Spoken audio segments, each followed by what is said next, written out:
Un millionnaire se promène dans le parc avec sa fiancée jusqu'à ce qu'il aperçoive son ex-femme enceinte, le fantôme du jardin du Luxembourg. Hector Delacroix resta paralysé au milieu de l'allée de terre, sentant l'oxygène quitter ses poumons d'un seul coup. Le brouhaha du jardin du Luxembourg disparut complètement.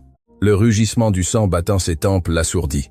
Devant lui, à moins de 20 mètres, se tenait la femme qu'il avait lui-même chassée il y a 3 ans, car elle était soi-disant inutile, incapable de lui donner un héritier. Adeline était là, mais ce n'était pas la femme brisée et humiliée dont il se souvenait. Elle était assise à l'ombre d'un énorme chêne, baignée par la lumière dorée du crépuscule. Elle portait une simple chemise en jean bleu sur un t-shirt blanc et un jean. Mais ce qui brisa la raison d'Hector, c'est ce que ses vêtements enveloppaient. Un ventre énorme, une grossesse d'au moins 8 mois. « Hector, mon amour, je te parle. » La voix de Blandine, aiguë et irritante, tira sur son bras. Le fleuriste du mariage dit que les pivoines blanches doivent être importées de Hollande, et cela coûte 5 000 € supplémentaires. Tu m'écoutes? Hector ne l'écoutait pas. Ses yeux, sombres et toujours calculateurs, étaient fixés sur la scène devant lui, plantés comme des couteaux. Son impeccable costume noir sur mesure, la chemise blanche ouverte au cou, laissant entrevoir l'encre de ses tatouages. La posture de prédateur qui le caractérisait toujours en affaires. Tout s'effondra en une seconde. Adeline riait. Un rire clair, sincère, qui résonna dans la poitrine d'Hector comme un écho du passé. Autour d'elle, 4 jeunes enfants couraient, jouant avec des avions en plastique et des balles colorées à côté d'une poussette noire. Et sur les genoux d'Adeline, assise juste sur son énorme ventre de femme enceinte, il y avait une petite fille, une créature de pas plus de 3 ans, vêtue d'une robe à fleurs roses qui empilait des blocs de bois colorés pendant qu'Adeline l'embrassait sur la joue. Stérile. Ce fut le mot. Ce fut le verdict médical que les spécialistes lui avaient remis il y a 3 ans dans une enveloppe scellée. La justification parfaite qu'Hector avait utilisée pour demander le divorce, aveuglé par son obsession d'avoir une lignée pour hériter de son empire immobilier. Il l'avait regardé pleurer sur le sol de son penthouse, lui avait tourné le dos, et l'avait rapidement remplacé par Blandine, la femme parfaite de la haute société. Et maintenant, la femme stérile était sur le point d'accoucher, entourée de vie, rayonnant d'un bonheur absolu que l'argent d'Hector n'avait jamais pu acheter. Hector! Blandine lui planta ses ongles parfaitement manucurés en rouge dans le bras, le secouant violemment. L'élégante longue robe de soirée qu'elle portait, avec cette audacieuse fente sur la jambe qui quelques minutes auparavant accaparait les regards du parc, paraissait maintenant à Hector un déguisement bon marché. « Qu'est-ce que tu regardes avec cette tête d'imbécile ?» Hector cligna des yeux, serrant la mâchoire jusqu'à ce que les muscles de son visage tremblent. « Lâche-moi » grogna-t-il d'une voix si basse et rauque qu'elle fit reculer Blandine d'un pas. « Quoi ? Lâche-moi, Blandine » Sans attendre de réponse, Hector se libéra de l'emprise de sa fiancée. Ses jambes bougeaient d'elles-mêmes. Chaque pas qu'il faisait sur le gravier du parc était un coup de marteau sur son orgueil. Sa respiration devint lourde. Son esprit tournait à une vitesse vertigineuse. C'était un miracle médical. Elle l'avait trompé. C'étaient des enfants adoptés. À mesure qu'il s'approchait, les détails devenaient plus nets. La peau d'Adeline brillait de santé, sans trace des cernes qui la consumaient durant ses derniers mois de mariage. Ses cheveux châtains tombaient librement, naturellement, agités par la brise parisienne. Elle ne portait pas de bijoux chers ni de sacs de créateur, mais elle semblait infiniment plus majestueuse que n'importe quelle femme qu'Hector avait connue dans sa vie. Un des enfants plus âgés, un garçon d'environ 5 ans, frappa un ballon rouge qui roula directement vers les chaussures en cuir lustré d'Hector. Le magnat arrêta le ballon du bout du pied. Adeline leva les yeux du jeu de bloc pour voir qui ramenait le ballon à son neveu. Le sourire se figea sur son visage. Le temps s'arrêta. Hector se tenait devant elle, à seulement 2 mètres de distance, bloquant la lumière du soleil. Le millionnaire implacable, l'homme qui ne craignait aucun rival à la table des négociations, sentit ses genoux fléchir sous le poids du regard de son ex-femme. Il s'attendait à voir de la douleur, du ressentiment, des larmes, ou qu'elle détourne le regard, honteuse ou blessée de le voir avec une autre femme. Mais ce qu'il trouva dans les yeux d'Adeline fut bien pire. Un regard de glace, d'indifférence absolue et dévastatrice. Adeline le regarda de la même manière qu'on regarde un passant quelconque qui vous bloque le chemin sur le trottoir. Il n'y eut pas un tremblement sur sa lèvre, pas un éclair de panique. Elle soupira légèrement, installa la petite fille sur ses genoux et soutint le regard d'Hector avec un calme qui lui brûla les entrailles. « Hector » prononça-t-elle. Son ton était si neutre, si dénué d'émotion, que le nom sonna comme s'il le lisait dans un annuaire téléphonique. Il tenta de parler, mais sa gorge était nouée. Il essaya de formuler une phrase arrogante, d'exiger une explication, de demander ce que signifiait ce ventre qui défiait toutes les lois médicales qu'on lui avait juré être vraies, mais il ne put laisser échapper qu'un murmure étouffé. « Adeline, es-tu » Il ne put finir sa phrase. Ses yeux redescendirent sur l'énorme ventre rond sous la chemise en jean. Adeline n'essaya même pas de se couvrir par instinct.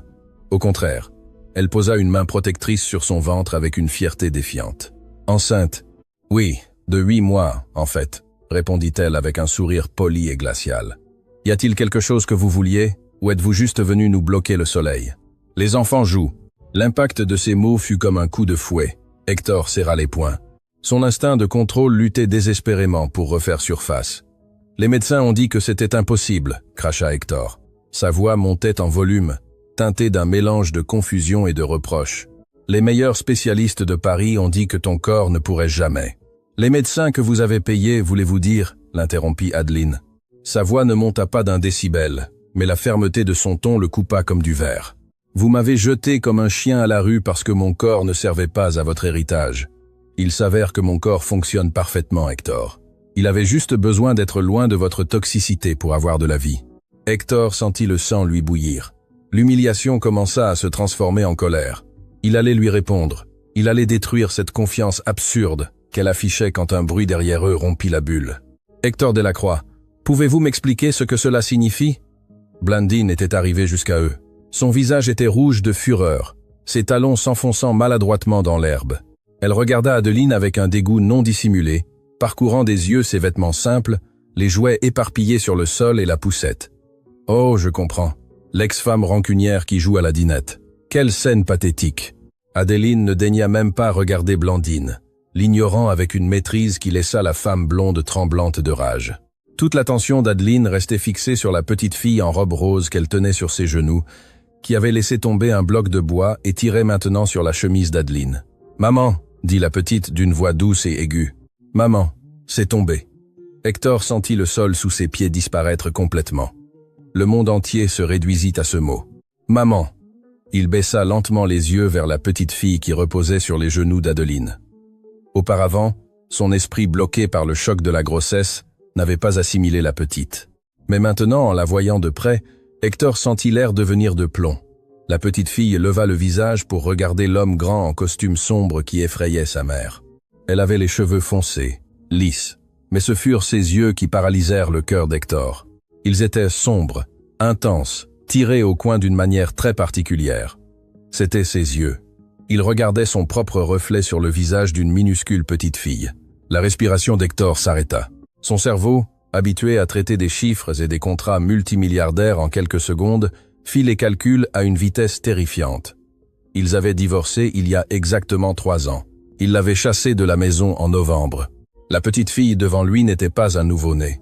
Elle parlait déjà, marchait, avait des traits définis. 3 ans. L'âge correspondait avec une précision chirurgicale. Adeline. La voix d'Hector se brisa. Toute trace d'arrogance avait disparu. Ses genoux cédèrent finalement un peu, se penchant en avant, hypnotisé par le visage de la petite. Cet enfant. Adeline réagit comme un ressort. D'un mouvement rapide et protecteur, elle tourna le corps de la petite fille pour cacher son visage contre sa poitrine, l'enveloppant de ses 2 bras. La froideur avait disparu de son visage, remplacée par l'instinct féroce d'une lionne, protégeant sa progéniture d'un prédateur. « N'ose pas !» siffla Adeline. Cette fois, il n'y avait pas de calme. Il y avait du venin. Ses yeux étincelèrent. « N'ose pas la regarder. Vous n'avez aucun droit de respirer le même air qu'elle. Elle a mon âge, » balbutia Hector, ignorant la fureur de son ex-femme. Il était en état de choc. Il tendit une main tremblante vers la petite, oubliant complètement où il était, qu'il observait, et que Blandine criait son nom derrière lui. « Elle a mes yeux, Adeline. Dis-moi la vérité. »« Chest. C'est la fille de Louis, mon mari, » coupa Adeline, se levant du banc avec une agilité surprenante pour son état. Les 4 autres enfants, sentant la tension, se regroupèrent rapidement derrière elle. « Et le bébé que j'attends est aussi le sien. Vous n'êtes qu'un mauvais souvenir que nous avons déjà enterré. »« Hector !» Adeline prit la poignée de la poussette noire d'une main et serra la petite Lilou contre sa hanche de l'autre. « Allons-y les enfants. Ton père nous attend à l'entrée, » leur dit-elle aux enfants plus âgés, sans quitter des yeux le regard menaçant d'Hector. « N'ose pas me tourner le dos. rugit Hector, faisant un pas en avant. La cravate sembla l'étouffer. Le désespoir se transformait en folie. Ne me mens pas en face. Les dates ne correspondent pas, et tu le sais. Dis-moi si elle est à moi. Adeline s'arrêta, ajusta mieux la petite fille dans son bras, tourna la tête et le regarda de haut en bas avec un mélange de pitié et de répulsion. Vous avez signé des papiers il y a 3 ans, assurant que mon ventre était une terre stérile, et vous m'avez jeté à la poubelle, dit Adeline, la voix chargée d'une douleur ancienne, mais déjà guérie. Vous ne pouvez pas venir maintenant réclamer les fruits d'un arbre que vous avez refusé d'arroser. Retournez à votre vie parfaite, Hector, car dans la mienne, vous êtes mort. Sans ajouter un mot de plus, Adeline tourna les talons et s'éloigna sur le sentier, entourée des enfants, laissant derrière elle une traînée de rires enfantins qui s'estompaient. Hector ne la suivit pas. Ses pieds étaient cloués au sol. À ses côtés, Blandine fulminait de rage, exigeant le respect, insultant Adeline et tirant le bras de son fiancé. Mais Hector n'écoutait pas un seul mot. Le magnat regarda fixement le banc en bois vide, où quelques secondes auparavant était assise la famille qu'il avait toujours désirée. La famille que sa propre ambition et les faux diagnostics médicaux lui avaient arrachée. Son cœur battait contre ses côtes avec une fureur incontrôlable. Les dates correspondaient. C'était sa fille, et quelqu'un dans une clinique de Paris allait payer avec du sang pour lui avoir volé les 3 dernières années de sa vie. La graine de la paranoïa. Le penthouse de 500 carrés mètres sur l'avenue Montaigne, évalué à plus de 10 millions d'euros, ne s'était jamais senti aussi étouffant, aussi minuscule et aussi froid. Les murs de verre du sol au plafond offraient une vue panoramique sur la nuit parisienne. Une mer de lumière dorée et de phares de voitures en mouvement constant. Mais Hector Delacroix ne voyait rien de tout cela. Il se tenait devant la baie vitrée avec un verre de whisky de Malte à moitié vide dans la main droite, le regard perdu dans son propre reflet sur le verre sombre. Peu importe combien d'alcool il tentait d'ingérer pour anesthésier son cerveau. L'image de la petite fille du parc restait gravée au fer rouge sur ses rétines. Ses yeux sombres, la forme exacte de la mâchoire, l'inclinaison des sourcils. C'était se voir lui-même dans une vieille photographie d'enfance, mais sur le visage d'une enfant de 3 ans qui portait une robe à fleurs et appelait « Maman » la femme qui l'avait détruite. 3 ans. Les chiffres tournaient dans sa tête comme la roulette d'un casino dément. Novembre. Il y a exactement 3 ans et 4 mois, ils avaient signé les papiers du divorce. Il l'avait obligé à signer, lui disant qu'un empire comme le sien ne pouvait pas reposer sur une lignée morte, qu'il avait besoin d'héritiers, que le conseil d'administration et la presse exigeaient une image de famille parfaite qu'elle, avec son défaut, ne pourrait jamais lui donner. Il se souvenait d'Adeline pleurant sur le sol de marbre de ce même salon, le suppliant de chercher d'autres options, que l'amour devait être suffisant. Il lui avait tourné le dos, l'avait chassé de sa vie avec la froideur de celui qui liquide une entreprise en faillite. Si la petite fille avait 3 ans, cela signifiait qu'Adeline était déjà enceinte quand il l'avait chassée. Ou pire encore, qu'elle était tombée enceinte dans les semaines précédant la séparation. « Tu vas rester là toute la nuit à regarder le vide comme un psychopathe ?» La voix de Blandine coupa le silence du salon, acérée et pleine de reproches. Hector ne se retourna pas. Il vit le reflet de sa fiancée s'approcher par le couloir. Elle portait une robe de chambre en soie noire, les cheveux blonds parfaitement coiffés, tenant une coupe de champagne. Le contraste entre elle et Adeline le frappa de nouveau. Blandine était un trophée, une alliance stratégique entre les 2 familles les plus riches de la capitale. Adeline, en revanche, Adeline avait été son foyer, un foyer qu'il avait lui-même démoli avec un boulet de démolition appelé ambition. « Je t'ai posé une question, Hector », insista Blandine, s'arrêtant à quelques centimètres de son dos. L'odeur de son parfum français, autrefois enivrante, lui souleva maintenant l'estomac. « Cela fait 3 heures que tu ne dis pas un mot. Tu as annulé le dîner avec les ambassadeurs, tu es descendu de la voiture à mi-chemin et tu t'es enfermé ici. Tout ça à cause de cet affamé du parc. Vas-tu vraiment laisser ton ex-femme gâcher notre week-end ?»« Cet enfant, » murmura Hector, sa voix rauque raclant contre le verre. « Cet enfant qui était sur ses genoux. » Blandine lâcha un rire sec, méprisant, et but une gorgée de son champagne. « S'il te plaît, tu vas me dire que tu as maintenant un instinct paternel pour les déchets des autres ? Cette femme est une opportuniste, Hector. Elle a sûrement couché avec le premier ouvrier qui lui a prêté attention juste après être parti de cette maison. Ou peut être qu'elle les a adoptés pour faire pitié. Tu sais comment sont les gens des quartiers pauvres. Ils se reproduisent comme... » Le son du verre de whisky s'écrasant contre le mur de marbre fit pousser un cri étouffé à Blandine. Le verre explosa en des centaines de morceaux à 1 mètre d'elle, éclaboussant le mur d'alcool ambré. Hector se retourna lentement. Ses yeux, injectés de sang, étaient deux abîmes de pure fureur. Le prédateur des affaires, l'homme qui détruisait des corporations sans ciller, était complètement déchaîné. « Ne rouvre plus jamais la bouche pour parler d'elle », siffla-t-il, faisant un pas vers Blandine, qui recula instinctivement le visage pâle et la coupe tremblante à la main. « N'ose pas l'insulter dans cette maison. Es-tu fou ?» cria Blandine d'une voix tremblante, essayant de maintenir son masque d'arrogance. « Je suis ta fiancée. Nous nous marions dans 3 semaines. Tu ne peux pas me traiter comme ça pour une stupide histoire du passé. Les médecins ont été clairs, Hector. Elle est stérile. Les examens de la clinique Saint-Germain l'ont confirmé 3 fois. » Hector s'arrêta net. Les échos des cris de Blandine rebondirent sur les murs de l'immense salon, mais seuls 2 mots restèrent flottants dans l'air lourd. Clinique Saint-Germain, la prestigieuse clinique privée, le docteur Beaumont, l'homme en blouse blanche au sourire condescendant, qui lui avait remis le diagnostic final dans une enveloppe scellée. Le même médecin qui, curieusement, avait pris sa retraite dans une villa sur la Côte d'Azur quelques mois seulement après ce diagnostic. Une suspicion sombre, venimeuse et terrifiante commença à germer dans l'esprit du magnat. Et la petite fille était la sienne. Si Adeline était enceinte maintenant de 8 mois, les mathématiques ne mentaient pas, la biologie ne mentait pas. Quelqu'un avait menti. Quelqu'un avait joué à être Dieu avec sa vie, avec son mariage et avec sa future famille. Hector passa à côté de Blandine sans la regarder, la laissant tremblante de rage et de peur au milieu du salon. Il traversa le couloir à grandes enjambées. Il entra dans son bureau privé, tapissé de bois de noyer, et ferma la lourde porte à clé. L'obscurité de la pièce n'était rompue que par la lumière des réverbères de la rue. Il s'approcha de son bureau, ouvrit le premier tiroir avec violence et en sortit un téléphone portable noir, intraçable. Il ne l'utilisait que pour les opérations les plus délicates de son empire, pour contacter les gens qui évoluaient dans l'ombre et résolvaient des problèmes que l'argent propre ne pouvait toucher. Il composa un numéro à 3 chiffres et attendit. Au 3e bip, une voix grave et éraillée répondit à l'autre bout.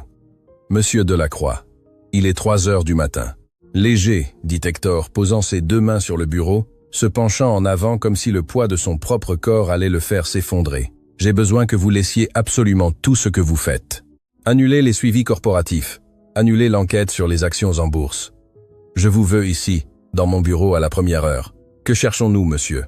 demanda l'enquêteur, comprenant immédiatement la tension homicide dans la voix de son patron. « Il y a 3 ans et demi, mon ex-femme Adeline Duval a été patiente à la clinique Saint-Germain sous la supervision du docteur Émile Beaumont. La respiration d'Hector s'accélérait à chaque mot. « Je veux tous ces dossiers et je ne parle pas de l'historique public. Je veux les fichiers cryptés. Je veux les emails personnels du docteur. Je veux ses comptes bancaires dans les paradis fiscaux. Je veux savoir ce qu'il a pris au petit déjeuner le jour où il a signé ce diagnostic et qui lui a payé le café. » Il y eut un bref silence à l'autre bout de la ligne.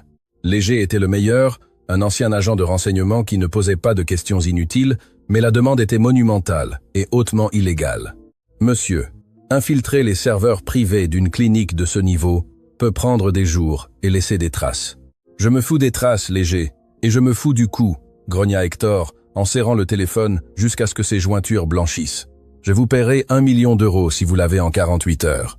Trouvez la vérité, car je commence à croire qu'on m'a volé ma vie.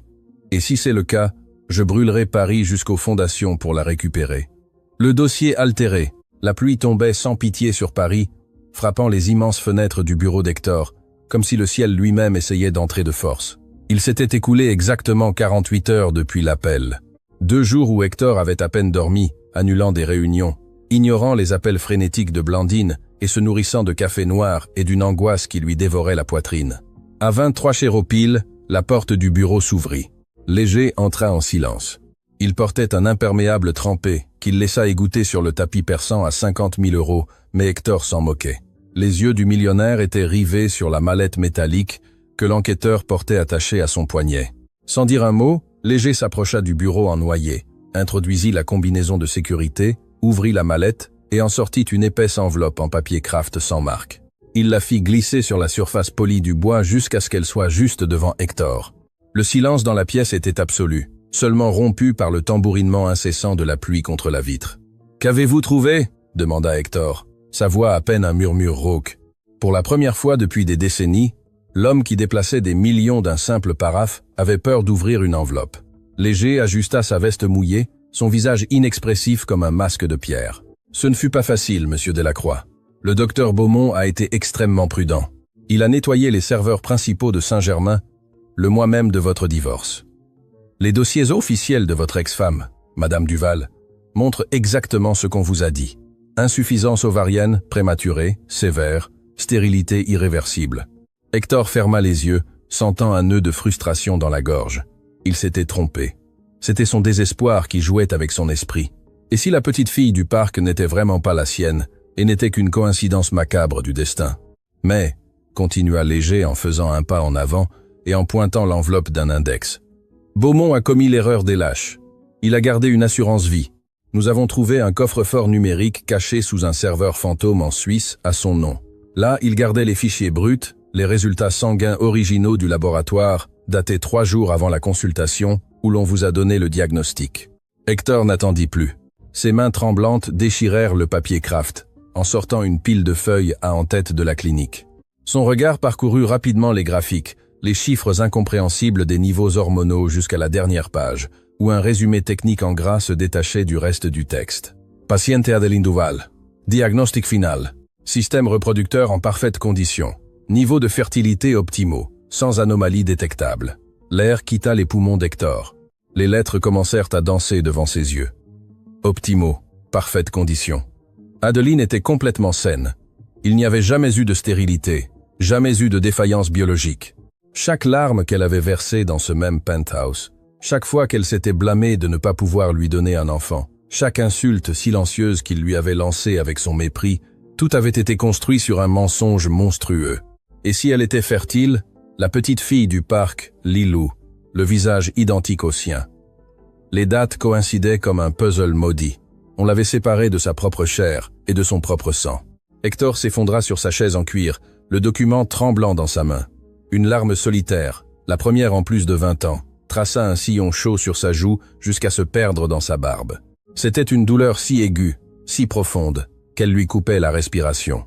Il avait abandonné sa femme alors qu'elle était enceinte de sa propre fille, la laissant à son sort dans les rues de Paris sans un sou, répudiée et seule. « Pourquoi ?» murmura Hector, le regard rivé dans le vide, essayant de trouver un sens au massacre de sa vie. Pourquoi Beaumont falsifierait-il une chose pareille? Que gagnait un médecin de son prestige en détruisant un mariage?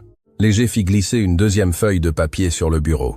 C'était une capture d'écran d'un relevé de compte bancaire international dans une banque des îles Caïmans. « De l'argent, monsieur, beaucoup d'argent », répondit l'enquêteur, son ton devenant plus sombre. « Beaumont a reçu un virement de 3 millions d'euros, exactement 48 heures après vous avoir remis le faux diagnostic. Avec cet argent, il a payé la villa sur la Côte d'Azur et a disparu de la carte médicale. » Hector attrapa le document bancaire. Ses yeux dévorèrent les chiffres du virement, la date, la banque d'origine. Mais ce qui fit que son cœur s'arrêta complètement fut le nom de l'émetteur des fonds, le compte d'où avait été orchestrée la destruction de sa famille. Le papier froissa sous la pression des poings serrés du magnat. Les veines de son cou et de ses avant-bras gonflèrent, dessinant les bords sombres de ses tatouages. La tristesse et le regret qu'il ressentait une seconde auparavant s'évaporèrent d'un coup, remplacés par une fureur froide, calculée et létale. Un instinct meurtrier qu'il n'avait jamais expérimenté avec autant de pureté. Là, imprimé à l'encre noire indélébile, brillait le nom du titulaire du compte qui avait payé le pot de vin. Fiducie d'investissement Montaigne. Signataire autorisé, Blandine Montaigne. Hector lâcha le papier qui tomba lentement sur le bureau en noyer. Blandine, sa future épouse, la femme qui dormait dans la pièce voisine à ce moment précis, la femme qui avait organisé un mariage de 500 invités et qui se vantait de son amour sur les couvertures de tous les magazines de la haute société française. Elle avait acheté le médecin. Elle avait orchestré le faux diagnostic de stérilité pour le pousser au divorce, nettoyer le chemin et s'emparer du magnat et de son empire. Elle lui avait arraché Adeline. Elle lui avait volé sa fille.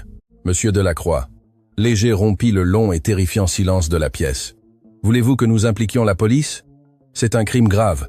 Nous pouvons déposer les accusations dès demain matin. Et Madame Montaigne serait arrêtée avant midi. Hector se leva lentement de sa chaise, marcha vers la baie vitrée, regardant la ville baignée par la pluie nocturne. Son reflet dans le verre ne montrait plus un homme confus. Il montrait un bourreau. Un sourire sombre et dénué d'humanité se dessina sur son visage. « Non », dit Hector d'une voix si tranquille qu'elle fit frissonner. La police est pour les crimes ordinaires, légers. Ce n'est pas un crime. C'est un acte de guerre. Et les traîtres ne sont pas livrés à la police. Ils sont exécutés sur la place publique. Hector se tourna vers son enquêteur, ses yeux brillants d'une lumière sadique. Le dîner de répétition du mariage est ce vendredi. Ses parents seront là, la presse, l'élite de Paris, et tous les associés de sa dégoûtante famille. Laissez Blandine continuer à choisir ses stupides pivoines blanches. Nous allons lui offrir le spectacle de sa vie. La trahison dans le même lit. Le soleil de midi rebondissait furieusement sur les eaux turquoises de la piscine à débordement dans la villa de la Côte d'Azur. Le docteur, Émile Beaumont, un verre de martini à la main et la peau bronzée par des années de retraite anticipée, ferma les yeux derrière ses lunettes de créateur. La vie était parfaite. 3 millions d'euros bien investis lui avaient acheté le paradis jusqu'à ce qu'une immense ombre bloque le soleil. Beaumont ouvrit les yeux, agacé. L'agacement se transforma en paralysie absolue en une fraction de seconde. Hector Delacroix se tenait devant sa chaise longue. Il ne portait pas de vêtements d'été, il portait un impeccable costume noir, la cravate desserrée et un regard qui n'appartenait pas à un homme d'affaires, mais à un bourreau. Derrière lui, 2 hommes en costume sombre flanquaient l'entrée vitrée de la terrasse. Le personnel de sécurité privé de la villa n'était nulle part. « Profitez du soleil, Émile ?» La voix d'Hector était un murmure grave, rauque qui glaça le sang du médecin malgré les 30 degrés. Un soleil que vous avez acheté avec le sang de ma famille. Le verre de martini glissa des doigts tremblants de Beaumont, s'écrasant sur le sol de marbre blanc. Le liquide éclaboussa les chaussures en cuir d'Hector, mais le magnat ne s'ila même pas. « Monsieur Delacroix, je ne vous attendais pas. Ma sécurité. » « Votre sécurité fait une sieste très profonde dans le garage, » l'interrompit Hector en faisant un pas en avant. D'un mouvement rapide et brutal, il saisit le médecin par le col de sa robe de chambre en soie à 1000 € et le souleva de la chaise longue comme une poupée de chiffon. « Vous avez cru que l'argent de Blandine vous protégerait pour toujours? Vous avez cru que vous pouviez jouer à être Dieu avec ma vie et vous en sortir impunément? Je ne sais pas de quoi vous parlez, » cria Beaumont, le visage rougi par le manque d'air, les mains s'accrochant inutilement au poignet de fer d'Hector. Le diagnostic était réel, une erreur médicale tout au plus. La science n'est pas exacte. Hector sourit. Ce fut un sourire qui retourna l'estomac de Beaumont. De sa main libre, le millionnaire sortit une liasse de papiers de sa poche intérieure et les jeta sur la poitrine du médecin. Le serveur fantôme en Suisse, Émile. Les fichiers bruts. 3 millions d'euros transférés depuis la fiducie de la famille Montaigne. 48 heures après que vous m'ayez remis l'enveloppe. La terreur absolue vida les yeux de Beaumont. Ses jambes lâchèrent, et Hector le relâcha, le laissant tomber à genoux sur les éclats de verre de sa propre coupe. Le médecin laissa échapper un gémissement de douleur, mais la panique était bien plus grande. « Léger !» appela Hector sans se retourner. L'enquêteur s'avança, tenant une caméra vidéo allumée avec un petit trépied, et la plaça sur la table de verre de la terrasse, pointant directement le visage pâle et transpirant du médecin. « Vous avez exactement 1 minute pour commencer à parler à cette caméra, Émile, » décréta Hector en s'accroupissant jusqu'à être à la hauteur des yeux terrifiés du médecin. La tension dans la mâchoire du magnat menaçait de lui briser les dents. « Je veux que vous me racontiez comment Blandine vous a acheté. Je veux chaque détail. Et si vous omettez une seule virgule, je vous jure sur la vie de la fille que vous m'avez volée, que je vous jetterai moi-même au fond de cette piscine, avec 100 kg d'acier attachés aux chevilles. » Beaumont regarda la caméra, regarda les yeux assassins d'Hector. Il sut qu'il n'y avait pas d'échappatoire. L'empire de mensonges s'était effondré. Il déglutit, mêlant le goût de la peur à celui de sa propre salive amère. « Elle est venue à ma consultation privée 1 semaine avant de vous remettre les résultats, » balbutia Beaumont, la voix brisée, regardant l'objectif. « Mademoiselle Blandine Montaigne m'a dit que vous étiez obsédé par l'idée d'avoir un héritier et que votre femme, Adeline... » Le médecin s'arrêta, respirant difficilement. « Parle !» rugit Hector, le saisissant par les cheveux pour maintenir son visage devant la caméra. Adeline n'était pas seulement fertile, monsieur Delacroix. Les mots sortirent en trombe, précipités par la panique. Les analyses de sang de cette semaine ont tout révélé. Adeline était déjà enceinte. Elle était à 5 semaines de gestation. Le monde d'Hector s'arrêta. Le son des vagues lointaines disparut. Le vent cessa de souffler. Enceinte. 5 semaines. Non seulement il l'avait chassée en la croyant stérile, mais il l'avait chassée en sachant, Blandine, sachant ce maudit médecin, qu'elle portait sa fille dans son ventre. Ils avaient tout planifié pour qu'il la détruise avant que son ventre ne commence à se voir. La douleur qui traversa la poitrine d'Hector fut si physique qu'il sentit ses côtes se briser. Il était devenu le bourreau de sa propre femme et de sa fille à naître. Blandine a découvert les résultats dans le système de la clinique parce qu'elle a soudoyé une infirmière de triage, continua Beaumont, pleurant de terreur, voyant le regard vide d'Hector. Elle m'a offert les 3 millions pour altérer le diagnostic final. Elle m'a dit que si vous découvriez la grossesse, vous ne divorceriez jamais, et l'accord entre vos familles serait ruiné. J'ai modifié les valeurs hormonales, effacé l'échographie incipiente. Je suis désolé, monsieur Delacroix, l'argent m'a aveuglé. Hector se leva lentement. Il ressentait une nausée profonde, un dégoût insupportable envers lui-même et envers le monde entier, mais surtout envers la femme qui dormait chaque nuit dans son propre lit. Léger éteignit la caméra et retira la carte mémoire. « Laissez-le !» ordonna Hector d'une voix sépulcrale en se tournant vers la sortie.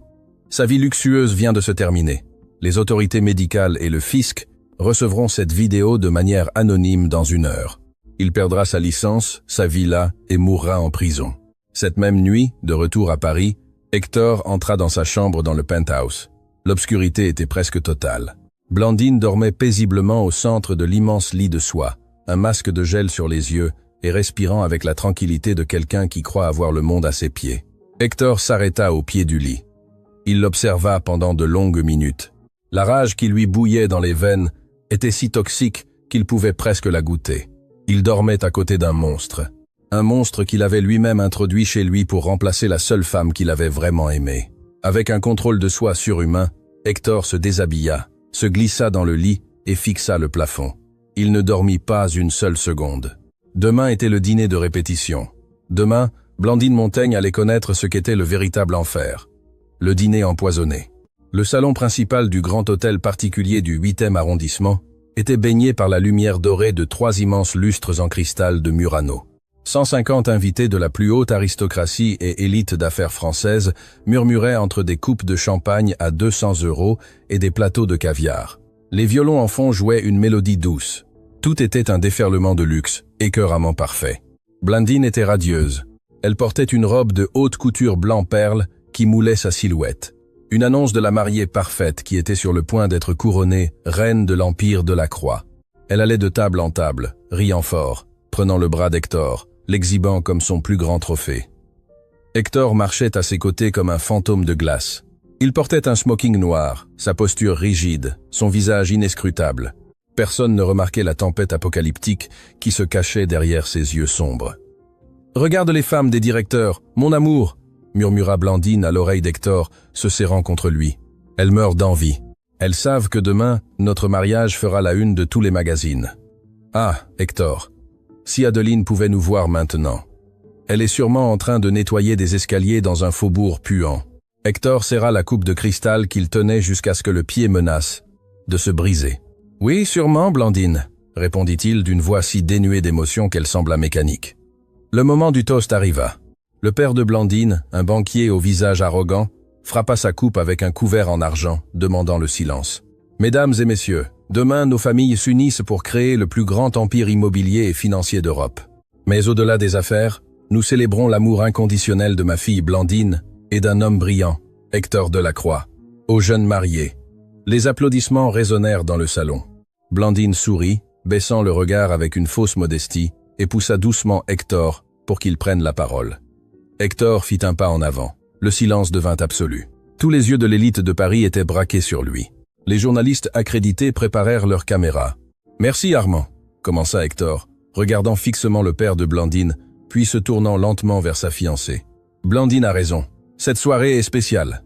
Cette soirée marque un avant et un après dans nos vies. Car le mariage doit être basé sur la vérité absolue, sur l'absence de secret. » Blandine sourit, caressant le bras d'Hector. « J'ai préparé une petite surprise, une vidéo qui résume l'essence de ce que Blandine a fait pour nous pour notre avenir. » Hector leva la main gauche et claqua des doigts. Les lumières du salon s'éteignirent d'un coup. La musique des violons s'arrêta brusquement. Derrière la table principale, un écran géant de 4 mètres de large descendit du plafond. Les invités murmurèrent, attendant un montage romantique de photos du couple à Paris ou sur des yachts en Méditerranée. L'écran s'illumina de blanc, mais il n'y avait pas de musique romantique, pas de photos de baisers. Apparut le visage pâle, transpirant et terrifié du docteur Émile Beaumont. La qualité de la vidéo était brute, éclairée par le soleil brutal de la Côte d'Azur. Elle est venue à ma consultation privée une semaine avant de vous remettre les résultats. Mademoiselle Blandine Montaigne. La voix tremblante du médecin résonna dans les haut-parleurs du salon avec une clarté assourdissante. Une vague de confusion parcourut les tables. Le père de Blandine fronça les sourcils. Blandine, debout à côté d'Hector, sentit son estomac se nouer. « Hector, qu'est-ce que c'est » ? « Éteins ça immédiatement » siffla Blandine, sa voix chargée d'une panique aiguë, lui agrippant le bras. Hector ne bougea pas. Il se libéra de son emprise brusquement, gardant le regard fixé sur l'écran. Elle m'a offert 3 millions pour altérer le diagnostic final. Adeline n'était pas seulement fertile, monsieur Delacroix. Adeline était déjà enceinte. Elle était à 5 semaines de gestation. Le salon entier retint son souffle en même temps. Un halètement collectif emplit l'énorme espace.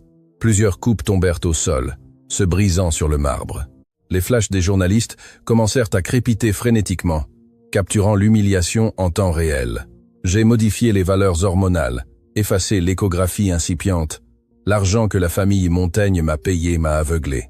Sur l'écran apparurent en lettres rouges et gigantesques les copies des relevés bancaires de la fiducie Montaigne, les preuves irréfutables, les virements millionnaires, le nom de Blandine brillant comme une condamnation à mort en haute définition. « C'est un mensonge !» cria Blandine, hystérique, courant vers les techniciens du son dans le coin du salon. « C'est un montage. Éteignez cet écran. Hector, on te trompe. » Hector se tourna vers elle. Il marcha lentement comme un prédateur acculant sa proie devant 150 spectateurs. Blandine recula en heurtant la table principale, renversant le gâteau de répétition à 3 étages, qui s'écrasa au sol, dans une masse informe de crème et d'humiliation. « Un montage, Blandine ?» La voix d'Hector résonna dans le silence sépulcral du salon, froide comme l'azote liquide. « Le seul montage ici était le rôle de victime stérile que tu as forcé à jouer à la femme que j'aimais. Tu m'as fait jeter ma femme enceinte à la rue pour t'emparer de mes comptes bancaires. Hector, s'il te plaît, je peux l'expliquer. » Sanglota Blandine, le maquillage parfaitement tracé coulant sur son visage pâle, s'agenouillant littéralement devant lui, détruisant sa robe de haute couture contre le gâteau répandu au sol. Le père de Blandine s'avança, furieux. « Delacroix, c'est une infamie. Vous détruisez la réputation de ma fille. Je vous coulerai pour ça. » Hector tourna le visage vers le banquier. Son regard était mortel. « Non, Armand, c'est moi qui vous coulerai. En fait, c'est déjà fait. Il y a 1 heure, j'ai signé l'ordre de retirer absolument tous les fonds d'investissement de ma corporation des banques Montaigne. J'ai annulé toutes les garanties hypothécaires. Votre banque sera officiellement en faillite à l'ouverture du marché. Lundi matin, vous êtes fini. » Le père de Blandine porta une main à sa poitrine, pâlissant jusqu'à prendre la teinte d'un cadavre. Hector regarda Blandine, qui pleurait inconsolablement sur le sol, s'accrochant inutilement à ses chaussures. Il l'écarta d'un léger mouvement du pied, comme on écarte des déchets dans la rue. « Le mariage est annulé », annonça Hector, sa voix coupant l'air du salon comme un couteau dans l'obscurité. « Profites du caviar. Vous l'avez payé avec le sang de ma fille. » Sans un regard en arrière, Hector Delacroix descendit de l'estrade. Il traversa l'allée centrale, se frayant un chemin parmi les invités qui s'écartaient, terrifiés, sur son passage. Il laissa derrière lui le luxe étouffant, les flashs des caméras, les cris hystériques de Blandine et les lamentations de son père. Il sortit dans la rue de Paris. L'air froid de la nuit frappa son visage, mais le feu en lui brûlait plus fort que jamais. Il avait détruit les monstres. Maintenant, le véritable défi commençait. Il devait aller à Belleville. Il devait affronter le pire des juges, la femme qu'il avait lui-même brisée, et récupérer la fille qui lui avait été volée. La piste, Fair's Adeline. Le moteur V12 de la Bentley noire ronronnait comme une bête en cage, tandis qu'elle s'engageait dans les rues étroites et usées de Belleville. C'était le sud de Paris, territoire ouvrier, des blocs d'appartements en briques apparentes, du linge étendu au balcon et des volets à moitié baissés. La voiture à 1 demi-million d'euros d'Hector Delacroix, l'homme qui la nuit précédente avait décapité financièrement l'une des familles les plus riches de France, semblait un vaisseau spatial glissant dans un monde qu'il avait juré de ne jamais fouler. Hector arrêta la voiture au coin de la rue Parrocco Emilio Franco. Ses mains engourdies lâchèrent le volant en cuir cousu main. Il portait la même chemise blanche du dîner de répétition, sans cravate, froissée, le col déboutonné et les premiers boutons ouverts, laissant apparaître les sombres tatouages de sa poitrine. Il n'avait pas dormi. Ses yeux étaient injectés de sang, cernés de poches violettes qui lui donnaient l'allure d'un loup affamé et désespéré. Il avait payé léger le triple de son tarif habituel pour retrouver la localisation exacte d'Adeline en moins de 2 heures. Et elle était là. À 20 mètres de distance, devant une petite boulangerie de quartier à l'auvent vert délavé, se tenait la femme qui occupait chaque millimètre de ses pensées. Adeline portait une simple robe en coton jaune qui mettait en valeur son ventre énorme et magnifique de 8 mois. Ses cheveux châtains étaient attachés en une tresse négligée. Il n'y avait aucune trace du glamour en plastique des femmes qui entouraient Hector. Et pourtant, tandis qu'elle prenait une baguette au comptoir et souriait à la vendeuse, Hector sentit son cœur s'arrêter. C'était l'image vivante de la paix, une paix qu'il s'était lui-même chargé d'assassiner il y a 3 ans. Et puis il la vit, Lilou, sa fille. La petite fille sortit en courant de la boulangerie, tenant un biscuit à moitié croqué. Elle portait un petit jean avec des patchs aux genoux et un t-shirt blanc taché de chocolat. Elle trébucha sur ses propres pieds et tomba à genoux sur le trottoir irrégulier. Hector ouvrit violemment la porte de la Bentley, l'instinct de protection se déclenchant dans ses veines avec la force d'un éclair. Il voulait courir vers elle, il voulait la relever, essuyer ses larmes, crier au monde que personne à Paris n'oserait blesser l'héritière des Delacroix. Mais ses pieds restèrent cloués à l'asphalte. Quelqu'un l'avait devancé. Un homme grand, aux épaules larges et aux cheveux châtains ébouriffés, traversa la rue au pas de course. Il portait une salopette de travail bleu marine, tachée de graisse de moteur aux genoux et des bottes de sécurité usées. C'était un mécanicien, un homme aux mains sales et au salaire de fin de mois. L'homme s'accroupit rapidement devant la petite fille, avant qu'elle ne puisse verser sa première larme. « Debout, princesse.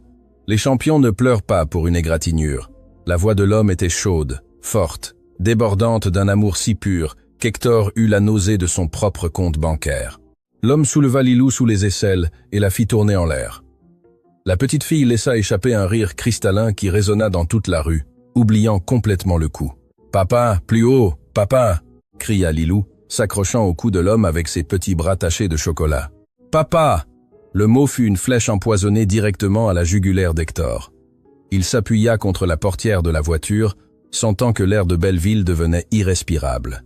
La petite fille avait ses yeux, elle avait son sang, c'était sa lignée, sa chair, mais elle appelait papa, un homme qui ne gagnait probablement pas en 1 an ce qu'Hector dépensait en montre en 1 semaine. Adeline sortit de la boulangerie. En voyant la scène, son visage s'illumina d'une dévotion absolue. Elle s'approcha de l'homme, Louis, et lui écarta une mèche de cheveux graisseux du front. Louis posa la petite fille, entoura la taille élargie d'Adeline de ses mains énormes, et l'embrassa. Ce n'était pas un baiser d'exhibition comme ceux de Blandine. C'était un baiser profond, intime, de 2 personnes qui avaient construit un refuge impénétrable contre le monde. Louis caressa le ventre de sa femme, lui parla doucement au ventre, et Adeline laissa échapper une larme de bonheur. Hector observait la scène depuis les ombres de sa voiture de luxe. Le poison de la jalousie, l'envie la plus primitive, et un regret déchirant lui brûlait l'estomac. Cet homme lui avait volé sa vie, ou pire encore, cet homme avait ramassé les morceaux de diamant qu'Hector, dans sa stupidité et son arrogance, avait jetés à la poubelle. Louis prit Lilou par la main, prit le sac de pain de l'autre, et ils marchèrent tous les 3 ensemble vers le porche de l'immeuble en briques qui se trouvait à quelques mètres. Une famille parfaite, une forteresse d'amour blindée. Hector serra la mâchoire jusqu'à ce que ses dents grincent. Il essuya une larme traîtresse qui avait échappé sur sa joue. La douleur était terminée. Maintenant, il ne restait plus que la guerre. Il attendit. Il observa sa montre Rolex en platine. 10 minutes plus tard, Louis sortit du porche seul, des clés de voiture à la main, marchant dans la direction opposée vers une vieille Peugeot 206, garée à 2 rues. Il allait travailler. Adeline était seule. C'était le moment. Hector poussa la lourde porte de la Bentley et marcha vers le Porsche. Le démon allait frapper à la porte du ciel. La confrontation dans le Porsche. Adeline était dans le hall sombre de l'immeuble, vérifiant le courrier dans les boîtes aux lettres métalliques rouillées. La lumière vacillante du couloir lui donnait un air nostalgique. Elle avait une main posée protectricement sur son ventre, fredonnant une chanson enfantine, quand le son de chaussures en cuir coûteuse, frappant le sol en terrazzo, la fit se retourner. Le sourire sur ses lèvres s'effaça instantanément. Hector Delacroix se tenait sur le seuil de la porte vitrée. Son imposante silhouette bloquait la lumière de la rue. Sa respiration était lourde, son regard sombre et tourmenté. Il ressemblait à un roi détrôné, un homme qui avait le monde à ses pieds, mais qui à ce moment-là mendiait pour une seconde d'attention. « Partez de chez moi ». Tels furent les premiers et uniques mots d'Adeline. Sa voix ne trembla pas. Il n'y avait pas de peur, juste un profond et aigu mépris. Hector fit 2 pas à l'intérieur du hall. L'odeur d'humidité de l'immeuble contrastait violemment avec sa lotion de créateur. « Blandine m'a menti », lâcha Hector, sa voix rauque se brisant sur la dernière syllabe. Il n'y eut pas de préambule, pas de salutation. Elle a payé 3 millions d'euros à Beaumont. Ils ont falsifié tes analyses, Adeline. Je viens de le découvrir. J'ai détruit sa famille. Hier soir, j'ai rompu nos fiançailles. Je les ai tous coulés. Il s'attendait à ce qu'elle soit surprise. Il s'attendait à voir du soulagement, des larmes, une once d'empathie, en apprenant qu'il avait aussi été victime du complot. Mais Adeline se contenta de refermer la boîte aux lettres d'un coup sec qui résonna dans tout le porche. « Quelle tragédie grecque, Hector !» répondit-elle d'un ton si froid qu'il glaça l'air autour d'elle. « Toi et la psychopathe de ta fiancée vous êtes détruits mutuellement. Félicitations. Maintenant retourne-toi et rentre dans ta tour de cristal. Ton drame de riche ne m'intéresse pas. Tu ne comprends pas. » Hector réduisit la distance, s'arrêtant à seulement 1 mètre d'elle. Il tendit les mains dans un geste presque de supplication, quelque chose qu'il n'avait jamais fait de sa vie. « Je ne savais pas que tu étais fertile. Je ne savais pas que tu étais enceinte quand je t'ai jetée. On m'a trompé, Adeline. Si j'avais su que tu portais ma fille dans tes entrailles, jamais je n'aurais. Tais-toi. » Le cri d'Adeline fut comme un coup de fouet. Ses yeux, autrefois calmes, brûlaient maintenant d'une fureur implacable. « N'ose pas l'appeler ta fille. N'ose pas te laver les mains en disant que tu as été une victime. » Adeline fit un pas vers lui, acculant l'imposant millionnaire contre le mur, juste avec la force de sa colère. « Crois-tu que le problème était le faux diagnostic médical ?» siffla-t-elle, lui plantant l'index dans la poitrine juste sur les tatouages d'Hector. « Le problème, c'est que quand les médecins t'ont remis ce papier, tu ne m'as pas embrassé. Tu ne m'as pas dit « Ce n'est pas grave, je t'aime toi ». Tu m'as regardé avec dégoût. Tu m'as traité comme une jument défectueuse qui ne servait plus à la reproduction. Tu as choisi de croire un bout de papier et ta maîtresse blonde plutôt que de te battre pour ta femme. » Hector baissa le regard, détruit. Les mots d'Adeline étaient des couteaux de vérité qui lui écorchaient l'âme. « Je sais, » murmura-t-il, les yeux brillants. « J'ai été un monstre. J'étais aveuglé par la pression, par mon père, par le conseil d'administration. Mais j'ai changé, Adeline. Regarde-moi. J'ai tout laissé derrière moi pour vous. Je sais que Lilou est la mienne. Les dates, ses yeux, c'est mon sang. Je viens vous récupérer, toi, elle, ce nouveau bébé. Je vous donnerai le monde entier. » Adeline laissa échapper un rire amer, sec et plein de pitié. « Nous récupérer ? Vous ne venez pas nous récupérer, Hector. Vous venez calmer votre stupide ego, parce que vous ne supportez pas de me voir heureuse sans votre argent. » Et quant à Lilou, Adeline croisa les bras sur son ventre. « Approchez-vous d'elle, et je vous tue moi-même. » La tristesse sur le visage d'Hector disparut, cédant la place à son instinct de survie et de contrôle. Le magnat blessé réapparut. Sa mâchoire se tendit. « Ne me force pas à faire ça par la force, Adeline, » avertit Hector, son ton devenant sombre, dangereux. « Tu sais le pouvoir que j'ai ? J'ai les meilleurs avocats d'Europe. Lilou est ma fille biologique. Je te traînerai devant les tribunaux. Je te retirerai la garde. Je prouverai que tu peux lui offrir une vie meilleure dans mon manoir que dans ce trou puant. Ne me défie pas. Tu ne gagneras pas contre moi. » Adeline le regarda fixement pendant 5 longues secondes. Elle ne recula pas. Elle ne fut pas intimidée. Au lieu de cela, un sourire cruel, presque sadique, se dessina sur ses lèvres. « Appelez vos avocats, Hector. Faites-le maintenant. » Le défia-t-elle, sa voix suintant une confiance létale. « Dites-leur de dépoussiérer l'accord de divorce que vous m'avez forcé à signer il y a 3 ans. » Le cœur d'Hector fit un bond. « De quoi parles-tu ? Vous étiez paranoïaque. Vous aviez tellement peur qu'une affamée comme moi vous prenne un centime de vos précieuses entreprises que vous m'avez fait signer une renonciation absolue. » Les mots d'Adeline frappaient comme des marteaux dans la tête du millionnaire. Renonciation aux biens, renonciation aux pensions et, le plus important, vous avez signé une clause de désengagement total de paternité, un document légal où vous exigiez qu'en cas de toute éventualité ou grossesse cachée, vous renonciez irrévocablement à tous les droits, obligations et réclamations sur tout enfant pour protéger votre fortune. Hector recula d'un pas, chancelant comme s'il avait été abattu à la poitrine. Il s'en souvenait. Il se souvenait de ses avocats corporatifs, rédigeant cette clause infâme juste au cas où, s'assurant qu'Adeline ne pourrait jamais utiliser un enfant bâtard pour lui extorquer de l'argent à l'avenir. Il l'avait lui-même signée en riant, pensant que c'était impossible parce qu'elle était stérile. Il avait signé l'arrêt de mort de sa propre paternité. Louis a légalement adopté Lilou à sa naissance, continua Adeline, lui portant le coup de grâce, plongeant ses yeux dans le regard terrifié d'Hector. Louis était avec moi quand je vomissais dans la salle de bain aux aurores. Louis a payé ses premières couches en faisant des doubles postes à l'atelier. Louis est son père devant la loi, devant Dieu et devant elle. Toi, tu n'es qu'un donneur de sperme en costume cher qui nous a jetés à la rue. Hector tenta de parler. Mais l'oxygène n'atteignait pas ses poumons. L'empire de milliards d'euros ne servait à rien. Les lois qu'il utilisait pour écraser ses rivaux étaient maintenant la cage qui le séparait de sa fille pour toujours. Légalement, vous êtes un étranger, Hector. Et si vous tentez de vous approcher de ma famille à nouveau, ce sera moi qui vous coulerai dans la presse. Maintenant, foutez le camp de mon quartier. Adeline fit demi-tour et monta les escaliers de l'immeuble. Le son de ses pas s'estompa lentement. Hector Delacroix resta seul dans le sombre porche. Il tomba à genoux sur le sol en terrazzo glacé. L'homme le plus puissant de Paris. Il enfouit son visage dans ses mains et pour la première fois de sa vie, éclata en sanglots avec la douleur inconsolable de celui qui vient de tout perdre par sa propre faute. Mais les monstres ne se rendent pas si facilement, et Hector, noyé dans les larmes et l'orgueil brisé, était sur le point de déclencher une guerre juridique qui embraserait la ville entière, la fureur du magnat. L'imposante salle de réunion au 50e étage de la tour Delacroix était plongée dans un silence sépulcral. À travers les immenses baies vitrées, la ville de Paris ressemblait à un minuscule échiquier, mais à l'intérieur l'air était si dense qu'il était difficile de respirer. 6 des avocats corporatifs et familiaux, les plus chers de toute l'Europe, suaient à grosses gouttes sur leurs sièges en cuir importé. À la tête de la table, Hector Delacroix n'était pas l'entrepreneur visionnaire habituel, il était une bête acculée. Vous êtes en train de me dire qu'avec les millions que je vous paye par an, vous ne pouvez pas trouver une seule putain de faille légale dans un bout de papier? La voix d'Hector était un rugissement bas et guttural qui fit trembler l'associé principal du cabinet.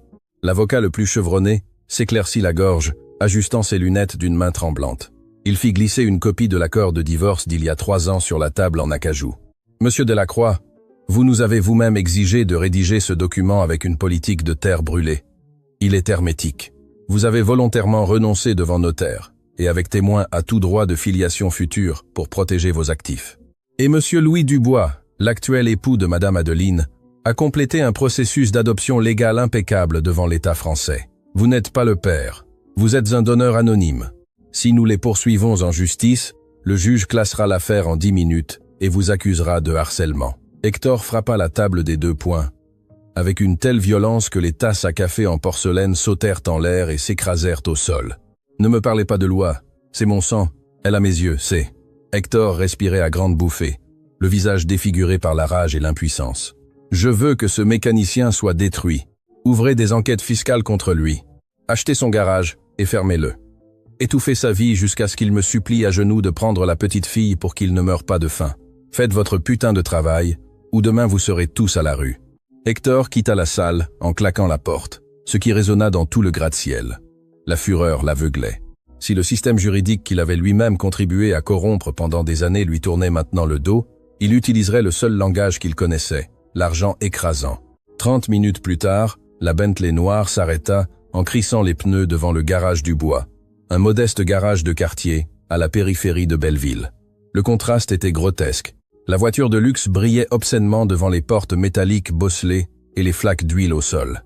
Hector descendit du véhicule. Son costume gris sur mesure semblait une armure.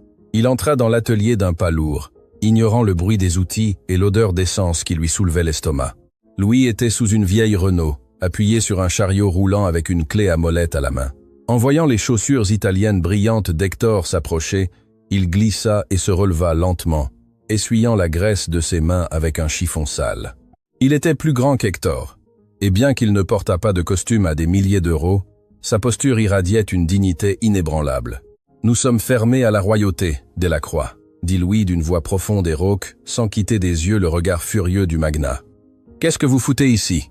Adeline a été claire avec vous. » Hector sortit un carnet de chèques de la poche intérieure de sa veste et un stylo en or massif.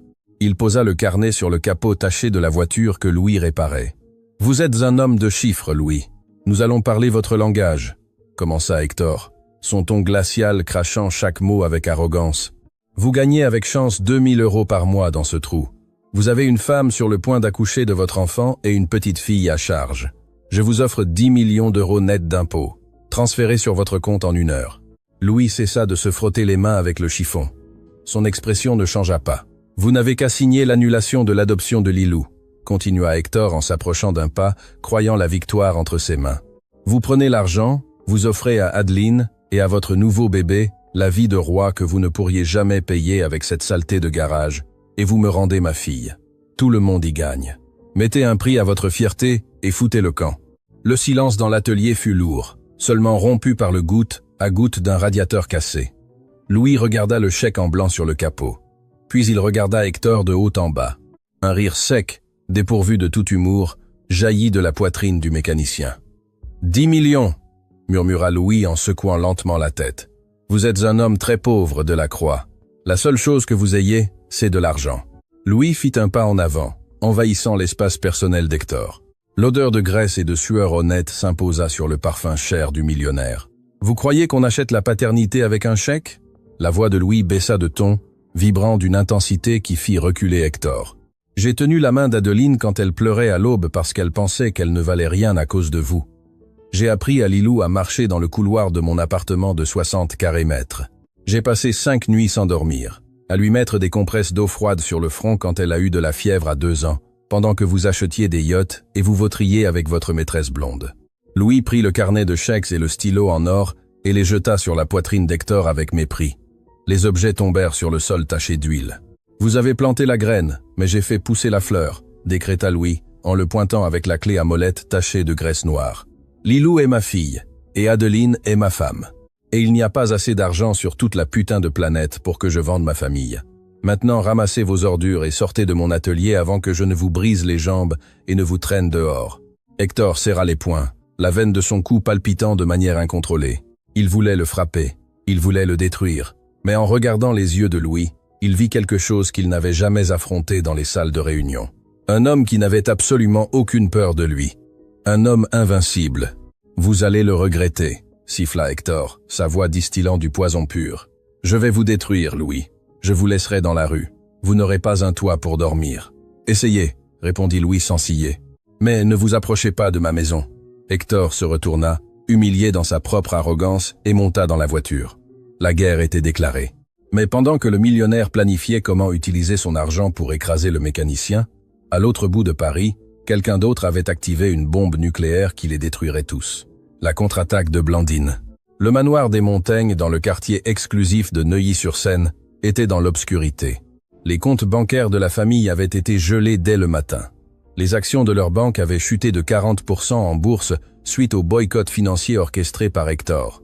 Le silence de la ruine était assourdissant. Blandine Montaigne était assise sur le sol de son immense dressing, entourée de robes de haute couture qui ressemblaient maintenant à de vieux chiffons. Elle portait la même robe de chambre en soie que la veille. Le maquillage coulé lui donnait l'apparence d'un spectre, et elle tenait une bouteille de vodka à moitié vide dans une main. Son téléphone portable dans l'autre éclairait son visage défiguré par la haine. Elle avait tout perdu.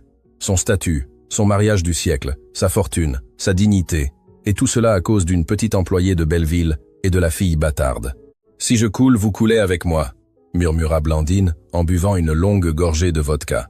La brûlure dans sa gorge alimenta sa soif de vengeance.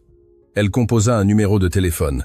Au deuxième bip, la voix de la vedette du programme de Potin le plus sensationnaliste et impitoyable de la télévision française répondit « Un homme célèbre pour détruire les réputations en échange d'audience. »« Blandine, ma chérie, quelle surprise !»« Je pensais que tu serais cachée sous une pierre après le spectacle d'hier soir, » ronronna le journaliste avec malice. « J'ai une exclusivité qui fera exploser les audiences de votre misérable chaîne, » dit Blandine, sa voix traînant les syllabes à cause de l'alcool, mais acérée comme une lame. Hector Delacroix a annulé le mariage parce qu'il est victime d'extorsion. Le journaliste garda le silence, sentant le sang. « Extorsion ? Racontez-moi tout. » Blandine sourit dans l'obscurité, un sourire tordu et malveillant. Son ex-femme Adeline Duval, une chasseuse de fortune de la pire espèce, a couché avec la moitié de Paris, a eu une fille et maintenant, 3 ans après, a falsifié des tests ADN pour convaincre Hector que la petite est la sienne. Elle lui réclame la moitié de son empire immobilier. Hector est hors de lui. J'ai essayé de le protéger et c'est pourquoi la folle a inventé cette mascarade contre moi. J'ai des photos de la petite. J'ai l'adresse à Belleville. Je veux que vous envoyiez toutes vos caméras. Je veux qu'il lui rende la vie impossible. Détruisez-la à la télévision nationale. » Au lever du jour suivant, l'enfer se déchaîna. Adeline sortit du porche de son immeuble, Lilou agrippée à sa main, prête à l'emmener à la crèche. Elle portait son sac en toile à l'épaule, marchant avec la lourdeur propre à ses 8 mois de grossesse. Louis était parti pour l'atelier à peine 10 minutes auparavant. À peine eut-elle mis le pied sur le trottoir, un flash aveuglant lui brûla les yeux. Puis un autre et un autre. « Adeline, Adeline Duval, ici !» cria un homme, poussant un micro géant à quelques centimètres de son visage. De nulle part, 3 camionnettes de télévision avec des antennes paraboliques bloquaient l'étroite rue. Plus de 20 paparazzi et reporters émergèrent comme des vautours, acculant la femme enceinte contre la porte vitrée de l'immeuble. Les flashs des caméras crépitaient sans relâche, créant une atmosphère épileptique et terrifiante. « Madame Duval, est-il vrai que vous exigez 50 millions d'euros à Monsieur Delacroix en échange de ne pas révéler l'identité du père de la petite fille ?» hurla une reporter en piétinant un caméraman pour s'approcher. « Comment vous sentez-vous d'avoir détruit le mariage de l'homme le plus riche de France? Votre fille est-elle une affaire rentable ?» Adeline recula, la panique s'emparant de son corps. Son cœur battait à une vitesse alarmante. Instinctivement, elle lâcha son sac et prit Lilou dans ses bras, serrant le visage de la petite contre sa poitrine pour la protéger des caméras et des flashs agressifs. « Laissez-moi tranquille, je ne sais pas de quoi vous parlez. »« Arrière !» cria Adeline, la voix tremblante pour la première fois. Le stress soudain lui provoqua une douleur aiguë au bas-ventre, la faisant gémir. « Nous voulons voir la petite. Tournez la petite pour les caméras. Est-il vrai qu'Hector Delacroix est le vrai père et que vous l'avez trompé ?» Les reporters poussaient, formant une barrière de corps qui l'empêchait de retourner à l'intérieur du porche. Lilou commença à pleurer à chaudes larmes, terrifiée par les cris des étrangers et les lumières aveuglantes. Les pleurs déchirants de la petite fille traversaient le chaos, mais les journalistes s'en moquaient. Ils avaient besoin de la photo du scandale du siècle. Le cirque médiatique dévorait la tranquillité qu'Adeline avait mis des années à construire. Au même instant, à 10 km de là, à la Bourse de Paris, Hector Delacroix se tenait devant les gigantesques moniteurs de cotation. Ses avocats et directeurs des relations publiques couraient dans le couloir central, transpirant à grosses gouttes. « Monsieur, les actions chutent en piqué !» cria le directeur financier en lui montrant une tablette avec des graphiques en rouge intense. Les investisseurs asiatiques se retirent. Il y a un scandale médiatique concernant une fille illégitime et une prétendue extorsion corporative. Hector ne l'écouta pas. Ses yeux sombres étaient rivés sur l'énorme écran de télévision centrale qui diffusait en direct le programme du matin. Le titre en lettres rouges clignotantes traversait l'écran. « Le scandale Delacroix. L'ex-femme chasseuse de fortune utilise une fille secrète pour voler l'Empire. » Mais ce qui détruisit l'âme d'Hector ne fut pas le titre, ce fut la vidéo en direct. Il voyait Adeline, la femme qu'il aimait, acculée contre un mur de briques par une meute de journalistes, pleurant, demandant de l'aide, tout en tenant son énorme ventre d'une main. Et dans ses bras, la protégeant désespérément, il y avait Lilou, sa fille. Il entendit à travers les haut-parleurs de la bourse les pleurs terrifiés de la petite. Le visage effrayé de la petite fille cherchant protection s'agrandit sur les écrans de tout le pays. Blandine ne l'avait pas attaqué, lui. Elle avait attaqué la seule chose qui lui importait. Elle avait transformé la vie de sa fille en un cirque humiliant. Hector sentit le sol disparaître sous ses pieds. Sa guerre d'ego, son insistance à harceler Louis et son désir de vengeance n'avaient servi qu'à exposer sa propre fille au loup. Il avait lui-même appuyé sur la gâchette et la balle était sur le point de frapper mortellement le cœur d'Adeline. Sur l'écran devant des millions de téléspectateurs, Adeline porta une main à son ventre, se pliant de douleur, le visage mortellement pâle, avant de s'effondrer lentement sur l'asphalte. L'effondrement du château de verre. Le son assourdissant des téléphones sonnant dans la salle de la Bourse de Paris, les cris hystériques des courtiers et les alarmes des moniteurs boursiers en rouge sang disparurent complètement de l'esprit d'Hector Delacroix. L'image d'Adeline s'effondrant sur l'asphalte, se tenant le ventre, tandis que sa fille criait terrifiée, entourée de flashs, se répétait dans son cerveau comme un film d'horreur en boucle. « Monsieur Delacroix, les actions chutent de 15%. Vous devez faire une déclaration publique immédiatement », lui cria le directeur des relations publiques en le saisissant par le bras. Hector se retourna avec une violence si soudaine que le directeur recula, trébuchant sur ses propres pieds. Les yeux du magnat ne montraient aucune préoccupation pour l'argent. Ils montraient la panique aveugle et animale d'un père à qui on venait d'arracher le cœur. « Que tout coule !» grogna Hector d'une voix qui glaça le sang des personnes présentes. « Que l'entreprise brûle. S'il arrive quelque chose à cette femme ou à ce bébé, je jure que j'incendierai ce bâtiment avec vous tous à l'intérieur. » Sans dire un mot de plus, Hector se mit à courir. Il traversa le parquet de la bourse, poussant des cadres et des gardes de sécurité. Il sortit son téléphone portable en courant vers l'ascenseur. Ses doigts tremblaient tellement qu'il put à peine composer le numéro de Léger. « Léger !» rugit Hector dès que l'enquêteur décrocha. « Je veux toutes nos équipes de sécurité à l'hôpital Cochin. Maintenant, achetez le couloir, achetez l'étage entier si nécessaire. Et si un seul journaliste réussit à s'approcher à moins de 10 mètres de la chambre d'Adeline, je jure que je vous tue de mes propres mains. » Le trajet à travers Paris fut un cauchemar flou. Hector conduisit la Bentley en grillant les feux rouges, en évitant les voitures à 140 km/h, avec les sirènes de police retentissant au loin sans s'en soucier. Son empire de milliards ne lui servait à rien s'il ne pouvait pas acheter du temps, s'il ne pouvait pas remonter le temps et effacer les dégâts que sa stupide guerre d'ego avait causés. En arrivant aux urgences de l'hôpital, les freins de la Bentley crurent aigus avant que la voiture ne s'arrête brusquement sur le trottoir. Hector sauta du véhicule, laissant la porte ouverte et les clés dans le contact. Il fit irruption dans la salle d'attente de maternité comme un ouragan en costume gris. L'odeur d'antiseptique et le bourdonnement des néons le frappèrent, et là, au fond du couloir, il vit la scène qui acheva de briser le peu d'orgueil qui lui restait. Louis était assis sur le sol en linoléum froid, le dos appuyé contre le mur blanc. Il portait toujours sa salopette de travail tachée de graisse. Il avait le visage enfoui dans ses mains, les épaules secouées par des sanglots muets et déchirants. À ses côtés, sur une chaise en plastique, il y avait Lilou. La petite avait les yeux gonflés, rouge d'avoir tant pleuré, et serrait fort un ours en peluche qu'une infirmière compatissante lui avait donné. Hector sentit ses jambes peser des tonnes. Il avança lentement dans le couloir. Le son de ses chaussures en cuir fit lever la tête à Louis.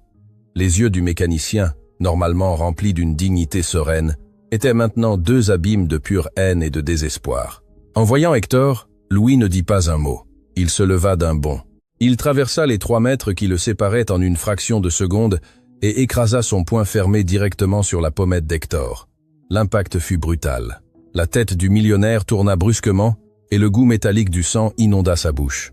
Hector trébucha, heurtant le mur, mais ne leva pas les mains pour se défendre.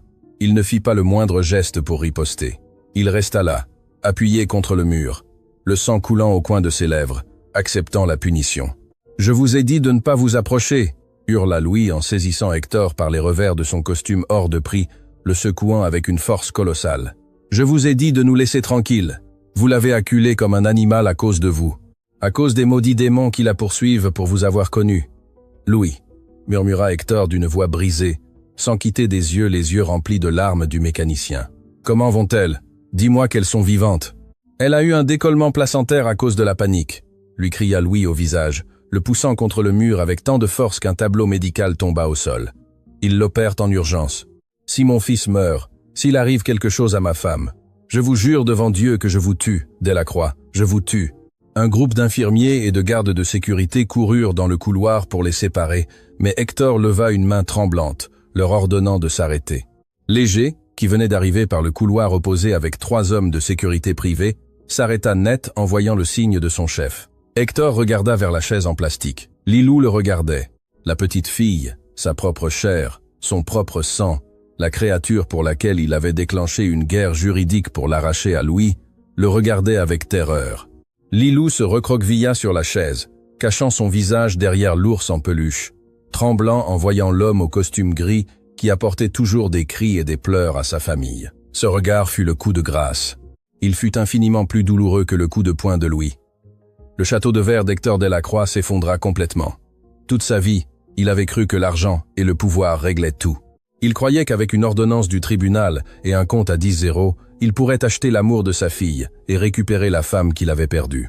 Mais dans ce couloir stérile, voyant sa fille trembler de peur en le voyant, il comprit la vérité absolue.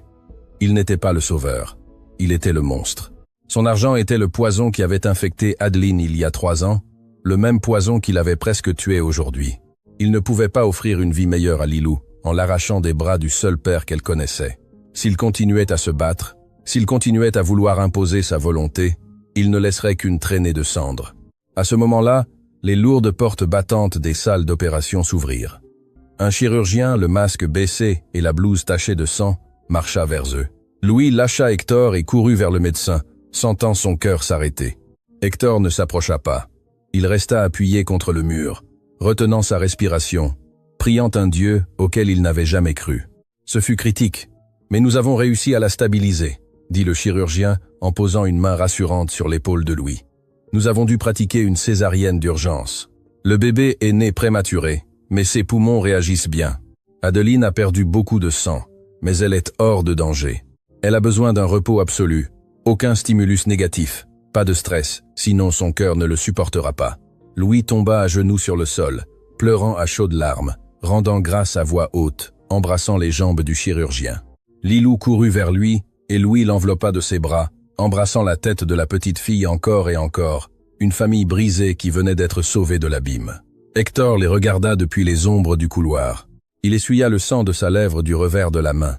Il ressentait un soulagement si profond que ses jambes tremblaient, mais il ressentait aussi la mort de sa propre espérance.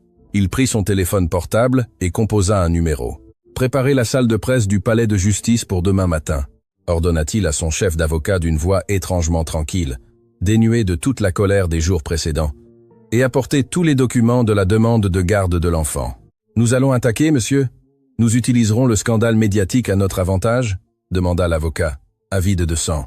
Hector regarda une dernière fois Lilou qui souriait à Louis, tandis que celui-ci lui essuyait les larmes. « Non, » répondit Hector en fermant les yeux. « Nous allons capituler. » La reddition inconditionnelle. La salle de presse du tribunal de grande instance de Paris était bondée à craquer. Plus de 100 journalistes, des dizaines de caméras de télévision, des micros de toutes les chaînes du pays et des flashs crépitant comme des mitraillettes. Le scandale financier et personnel du magnat Hector Delacroix avait paralysé le pays. Les actions de sa corporation continuaient de chuter. Les rumeurs de poursuites, d'extorsion et de procès en paternité inondaient les réseaux sociaux. Au premier rang, les 5 meilleurs avocats du cabinet Delacroix étaient assis comme des vautours attendant le festin. Ils avaient des dossiers remplis de stratégies pour discréditer Adeline, pour prouver que l'environnement de Belleville était préjudiciable à la petite fille, pour utiliser le scandale provoqué par Blandine comme preuve que la mère était une figure instable. Les portes en bois de chêne s'ouvrirent. Hector Delacroix marcha vers le pupitre. Il ne portait pas le costume gris impeccable habituel.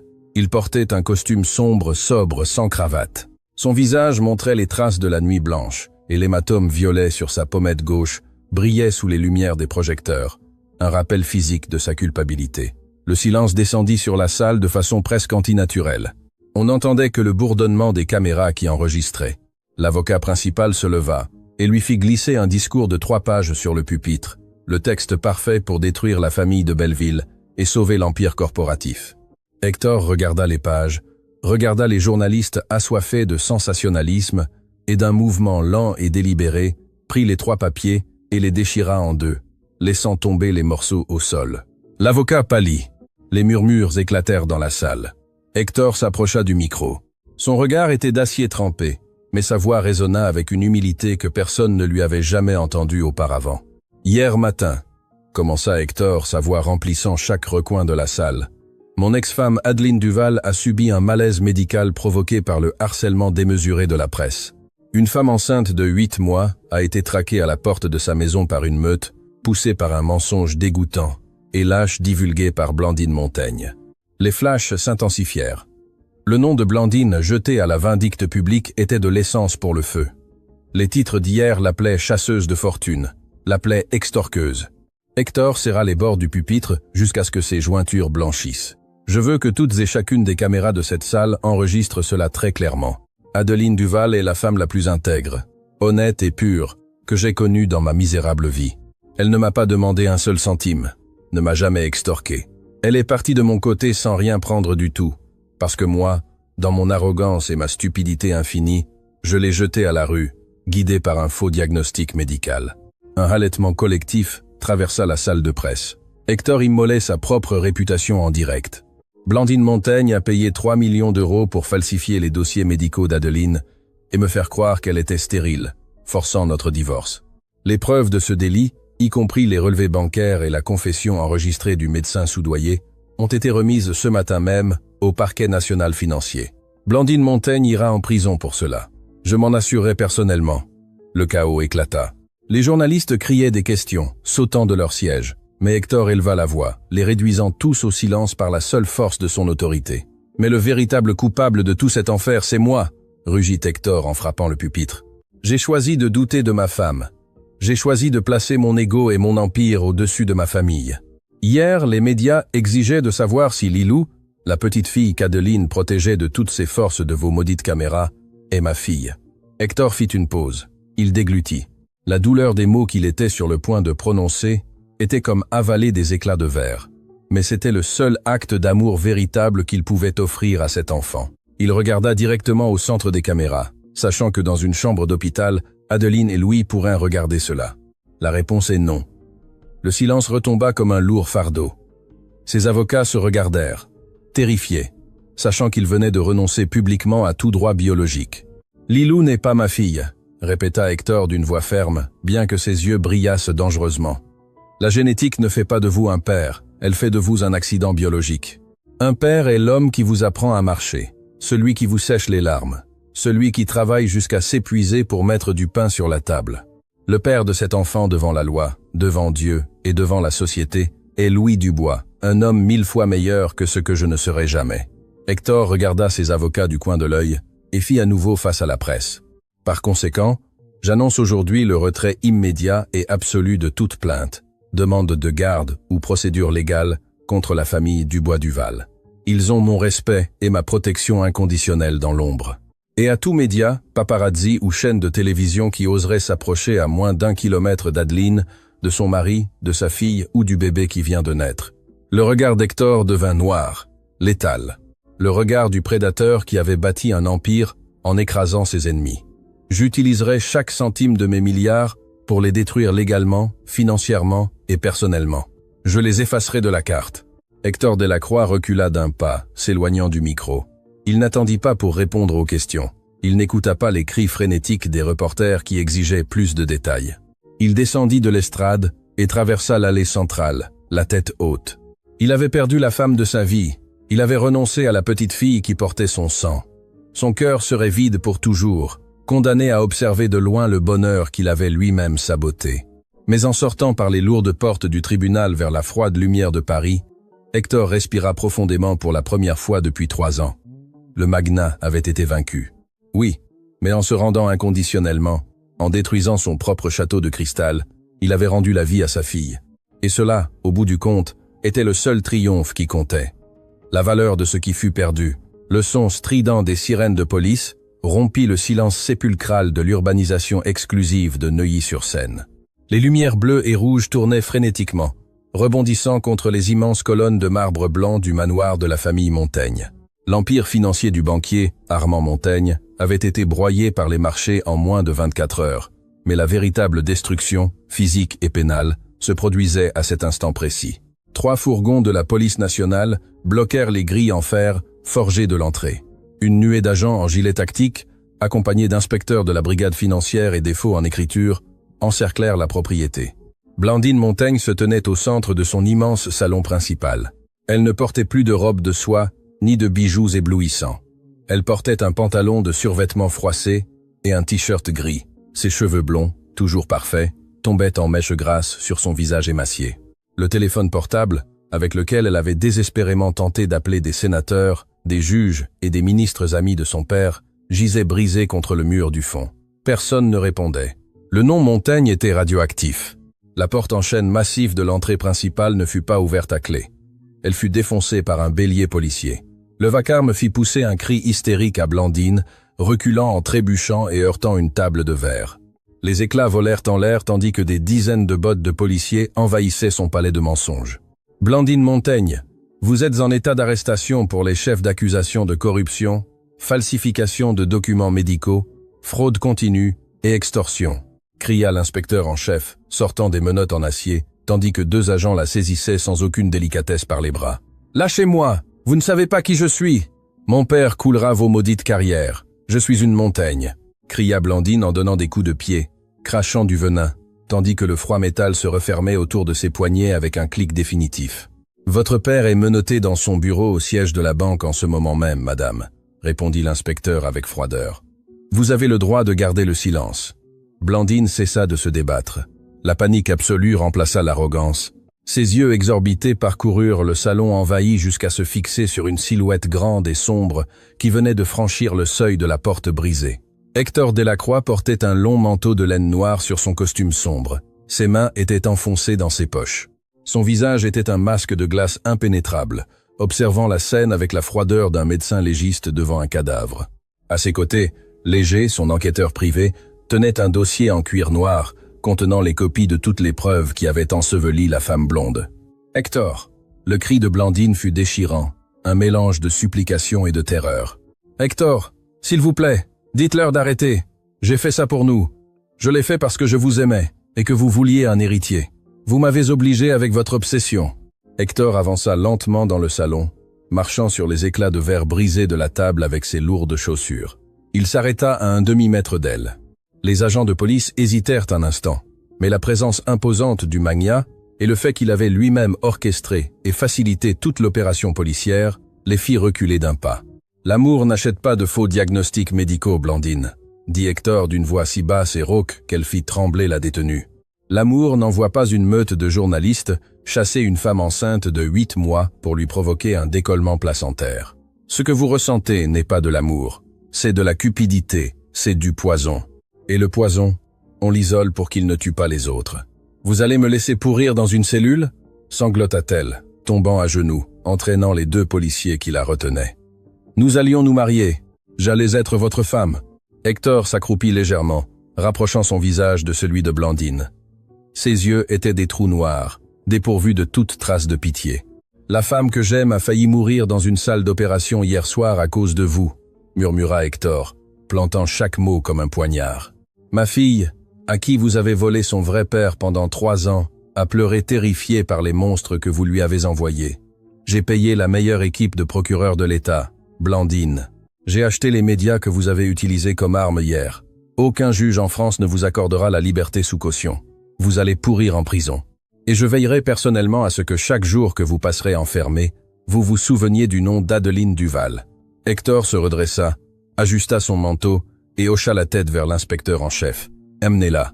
L'odeur de la poubelle me donne la nausée. » Les cris déchirants de Blandine Montaigne résonnèrent dans toute l'avenue exclusive alors qu'elle était traînée vers le fourgon de police. Hector se retourna et marcha vers la sortie, sans jamais regarder en arrière. Le monstre qui avait détruit son mariage était anéanti, mais la véritable expiation de ses péchés ne faisait que commencer. 14 heures plus tard, la salle de réunion privée dans le penthouse de la Tour Delacroix. Les rideaux étaient fermés. La seule lumière provenait d'une petite lampe de bureau. Hector était assis en face de son avocat principal, le même homme qui l'avait humilié devant la presse la veille. Sur la table en acajou, il y avait une montagne de documents légaux hautement confidentiels. « Êtes-vous absolument sûr de cela, Hector ?» demanda l'avocat, essuyant la sueur de son front avec un mouchoir en soie. « Ce que vous me demandez est une folie financière sans précédent. Vous décapitalisez 20% de la liquidité de votre corporation. Nous parlons de plus de 100 millions d'euros. » Hector prit le stylo en or massif, le même stylo que Louis lui avait jeté au visage dans l'atelier mécanique. « Je n'ai jamais été aussi sûr de quelque chose de toute ma vie, Marc, » répondit Hector sans quitter des yeux les contrats. « Expliquez-moi une fois de plus la structure de la fiducie.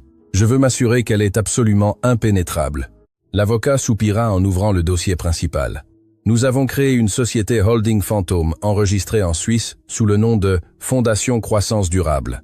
À son tour, cette fondation a créé 2 fiducies aveugles, l'une au nom de Lilou Dubois-Duval et l'autre au nom du nouveau-né Hugo Dubois-Duval. Le nom du nouveau bébé d'Adeline est Louis, Hugo, l'enfant qui faillit ne pas survivre à la nuit. » Hector hocha la tête lentement, serrant la mâchoire. « Continuez. Les fonds sont bloqués et protégés contre tout type de saisie, de droit de succession ou d'enquête fiscale, » expliqua l'avocat en désignant les clauses en petits caractères. « Les 100 millions d'euros généreront des intérêts annuels suffisants pour payer les meilleures grandes écoles ou universités prestigieuses du monde, des assurances médicales d'élite et une pension mensuelle de 20 000 euros au compte personnel de Louis Dubois, sous le concept de subvention pour entrepreneurs du secteur automobile, financé par l'Union européenne. » Hector signa la première page d'un trait rapide et violent. « Y a-t-il un moyen pour qu'il remonte jusqu'à moi ?» demanda le magnat. « Aucun, absolument aucun, » assura Marc. « L'argent arrivera par 4 cabinets internationaux différents, pour Adeline et Louis. Cet argent sera simplement une bourse à vie accordée par une entité philanthropique étrangère. La seule condition pour que la fiducie reste active est que vous, Hector Delacroix, ne vous approchiez pas à moins de 500 mètres d'eux. N'essayez pas de les contacter par quelque moyen que ce soit et ne révélez jamais, sous aucune circonstance, que vous êtes le bienfaiteur. Si vous rompez l'anonymat, l'argent sera gelé. Hector ferma les yeux. C'était une punition auto-imposée. Il achetait la sécurité et l'avenir de sa fille et du fils de l'homme qu'il élevait, en échange de l'exil éternel. « Parfait », murmura Hector en ouvrant les yeux. Il signa la dernière page et poussa le dossier vers l'avocat. « Exécutez les transferts immédiatement. Si j'apprends qu'un seul centime est retardé ou qu'une banque pose des questions embarrassantes à Louis, je jure que je vous détruis, vous et tout votre cabinet. » L'avocat hocha la tête, pâle, et quitta le bureau à toute vitesse, emportant avec lui le plus grand transfert de richesse dissimulé de l'histoire de Paris. Hector resta seul, marcha vers l'immense baie vitrée et appuya son front contre la vitre froide. La ville bouillait sous ses pieds, inconsciente de la douleur qui lui déchirait la poitrine. Il l'avait fait. Il avait protégé sa famille, mais elle n'était plus la sienne. 3 jours plus tard, hôpital Cochin. La pluie de l'après-midi lavait les rues de Paris d'une mélancolie grise. Un énorme SUV sombre aux vitres blindées et teintées était garé sur le trottoir d'en face, camouflé parmi les arbres. Le moteur était éteint. À l'intérieur, Hector Delacroix respirait lentement, observant les portes vitrées de la sortie de maternité. Il n'y avait pas un seul journaliste, pas de caméra. Les menaces d'Hector avaient fonctionné. Les médias étaient trop occupés à dévorer la charogne de l'emprisonnement de Blandine Montaigne et l'effondrement de sa banque pour oser déranger la femme que le magnat avait juré de protéger de son sang. Les portes vitrées s'ouvrirent. Hector sentit un nœud de fil barbelé se serrer dans sa gorge. Adeline sortit de l'hôpital, assise dans un fauteuil roulant poussé par une infirmière. Elle était pâle, mince à cause du traumatisme de la chirurgie d'urgence, mais il y avait une lumière immense et rayonnante sur son visage. Dans ses bras, enveloppée dans une couverture bleu cobalt, elle tenait le petit Hugo, le bébé miracle. Louis marchait à ses côtés. Le mécanicien portait des vêtements propres, une veste en jean et un sourire qui lui fendait le visage de fierté. Il portait Lilou sur ses épaules. La petite riait aux éclats, tenant un ballon rouge en forme d'étoile, complètement inconsciente de la tempête qui avait menacé de les détruire quelques jours auparavant. Hector appuya sa main droite contre la vitre froide de la voiture, juste sur l'image de Lilou, comme s'il pouvait lui caresser la joue à travers le verre blindé et les 30 mètres de distance. Louis aida Adeline à se lever avec une délicatesse exquise, comme s'il tenait un diamant inestimable. Il ouvrit la porte de sa vieille Peugeot 206, installa la mère et le bébé à l'arrière, puis assit Lilou dans son siège de sécurité en lui donnant un baiser sonore sur le nez qui fit rire la petite. Ils étaient invincibles. Ils étaient une forteresse. Et lui, l'homme le plus riche du pays, n'était que le mendiant qui les observait depuis l'obscurité. La vieille voiture démarra en crachant un peu de fumée noire par le pot d'échappement et disparut dans le trafic de Paris sous la pluie. Léger, qui était assis sur le siège conducteur du SUV, regarda son chef dans le rétroviseur.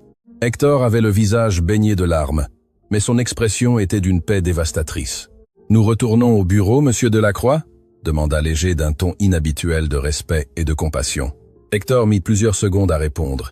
Il essuya ses larmes du revers de la main et ajusta son manteau. « Non, Léger, emmenez-moi à l'aéroport. J'ai des affaires à régler à Tokyo. Je serai absent un certain temps. » 14 mois plus tard, le soleil brillait de 1000 feux sur le parc principal d'un nouveau et tranquille quartier résidentiel à la périphérie de Paris. Les arbres feuillus donnaient de l'ombre à une immense aire de jeux en bois, pleine de balançoires et de toboggans. La vie avait radicalement changé pour la famille Dubois-Duval. Le garage Dubois n'était plus un garage sale à Belleville. Grâce à une mystérieuse et gigantesque subvention européenne, Louis avait inauguré une franchise de 3 ateliers haut de gamme qui fonctionnaient parfaitement. Adeline avait cessé de compter les sous à la fin du mois et se consacrait entièrement à l'éducation de ses enfants, étudiant le design d'intérieur le soir, payé par une bourse anonyme qui lui était tombée du ciel. Adeline était assise sur un banc en bois à l'ombre d'un chêne, balançant la poussette où le petit Hugo, d'un peu plus d'1 an, dormait paisiblement. Elle portait une robe printanière blanche. Elle semblait en bonne santé, belle, débordante de vie.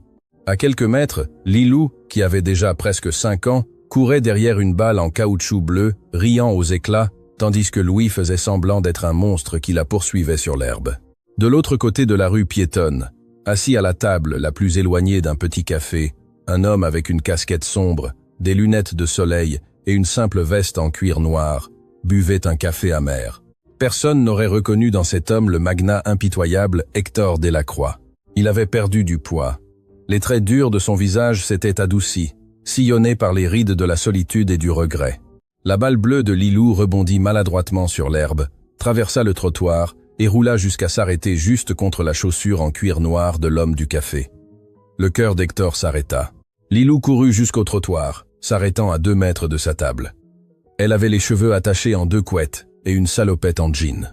Ses yeux sombres, identiques à ceux d'Hector, regardèrent la balle, puis levèrent les yeux vers l'homme inconnu, aux lunettes de soleil. Hector ne respirait pas. Ses mains cachées sous la table tremblaient d'une violence incontrôlable.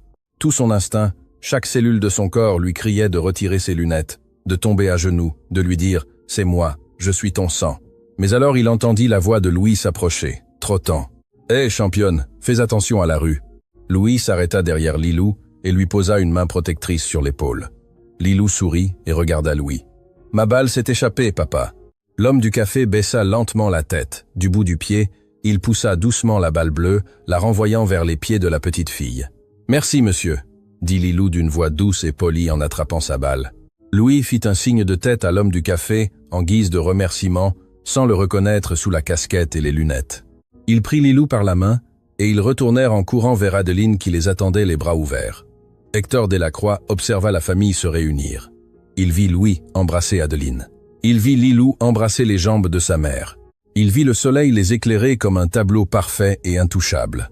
Il laissa un billet de 50 € sur la table, se leva lentement, releva le col de sa veste et se retourna, marchant dans la direction opposée vers les ombres de la rue vide. Il avait des comptes bancaires dans les paradis fiscaux. Il avait des gratte-ciel à son nom. Il avait le monde à ses pieds. Mais tandis qu'il s'éloignait des rires de sa fille, il comprit le véritable prix de son arrogance. La punition parfaite n'était pas la prison. La punition parfaite était de survivre. Hector Delacroix resterait l'ange gardien dans l'ombre, s'assurant que la petite fille aux yeux sombres ne manquerait jamais absolument de rien dans cette vie. En échange, il vivrait le reste de ses jours dans l'enfer glacé du silence, se rappelant éternellement ce que c'est que d'avoir le ciel entre les mains et de choisir de le jeter à la poubelle.